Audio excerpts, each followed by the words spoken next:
Serial रिश्ता क्या कहलाता है कि आगे के आने वाले एपिसोड काफ़ी ज़्यादा इंटरेस्टिंग और ट्विस्ट भरे होने वाले, क्योंकि यहाँ पर आपको देखने को मिलने वाला है कि मायरा को लेकर पूरा पोद्दार हाउस काफ़ी ज़्यादा परेशान है। और यहाँ पर आपको देखने को मिलेगा कि सब लोग यही सोच रहे होते हैं कि आखिरकार किस तरह से मायरा को छुड़वाया जाए। और इस बीच में अरमान वहाँ पर पहुँचता है और अरमान कहता है कि ये केस अरमान नहीं बल्कि अबीरा लड़ रही है। और ये सुनने के बाद तो विद्या के पैरों तले जमीन ही खिसक जाती है। यहाँ पर घर पे कई लोग सवाल भी खड़े करते हैं और ऐसे में आपको देखने को मिलेगा कि विद्या कहती हुई नजर आती है कि सारी गलती अबीरा की है। यहाँ पर जब मनीषा ये कहती कितने सालों बाद हमने अबीरा के बारे में कुछ सोचा है, इतने सालों से वो सफर कर रही थी लेकिन इस घर में किसी की हिम्मत नहीं हुई कि वो कोई अबीरा के बारे में सोच सके। तो यहाँ पर विद्या कहती हुई नजर आती है जो कुछ भी हो रहा है वो सब उसके पीछे की जिम्मेदारी सिर्फ और सिर्फ अबीरा की है और किसी की नहीं, क्योंकि अबीरा की वजह से ही इसके पहले 7 साल जो हुए हैं वो इन सारी चीजों में सिर्फ और सिर्फ अबीरा की ही गलती थी। फिलहाल आपको बता दें कि मायरा ने चूज कर लिया अबीरा को अपना वकील और अबीरा यहाँ पर बहुत मेहनत करती हुई नजर आ रही है। वो पूरी सिचुएशन को समझने की कोशिश भी करती हुई नजर आ रही है और वो ये जानने की कोशिश कर रही है कि आखिरकार क्या कुछ होगा, किस वजह से मायरा को बचाया जाए और कैसे कैसे सारे सबूत पेश किए जाए। वहीं आपको देखने को मिलेगा कि अबीरा और अरमान मंदिर जाते हैं, वहां पर मित्तल पहुंच जाता है और मित्तल अरमान से काफी सारी गलत बातें कहने लगता है। वो यहाँ तक कि ये भी कहता है कि मायरा की चिता जलाने के लिए तैयार हो जाइए, क्योंकि जैसे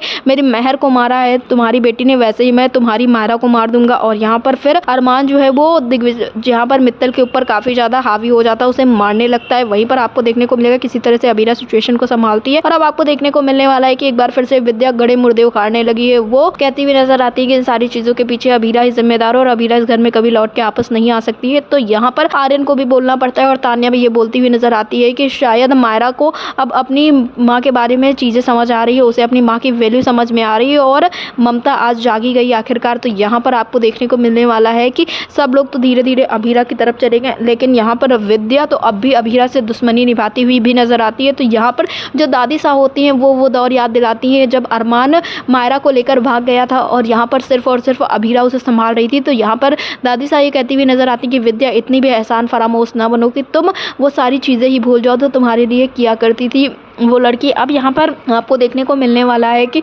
अबीरा अरमान और मायरा जहाँ एक होने वाले हैं तो विद्या एक बार फिर से नई चाल भी चलेगी। तो आपको क्या लगता है क्या इस बार विद्या की चाल कामयाब हो पाएगी? हमें कमेंट बॉक्स में ज़रूर बताएं और सीरियल रिश्ता क्या कहलाता है से जुड़े ऐसे लेटेस्ट अपडेट्स के लिए हमारे चैनल को सब्सक्राइब करें, वीडियो को लाइक करें और शेयर करें।